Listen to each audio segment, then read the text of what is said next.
আসসালামু আলাইকুম আরহামতুল্লাহ।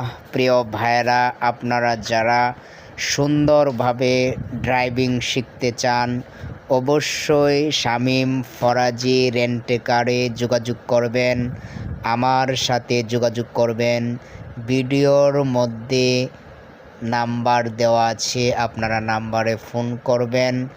আপনাদেরকে অবশ্যই যত্নের সহিত সুন্দরভাবে ড্রাইভিং শিখিয়ে দেব ইনশাআল্লাহ। এই যে দেখেন, এই ভাই একটি মাদ্রাসার মুহতামিম হওয়ার পরেও উনি আমার কাছে ড্রাইভিং শিখতেছেন, কারণ কর্ম জানা থাকা অনেক ভালো। কর্ম জানা থাকলে কখনো কোনো লস হয় না। এই ভাই চালানো পারে। এখন এই ভাইকে গাড়ির চাক্কা নষ্ট হলে কিভাবে খুলতে হয়, কিভাবে লাগাইতে হয়, এই জিনিসটাও আমি সবাইকে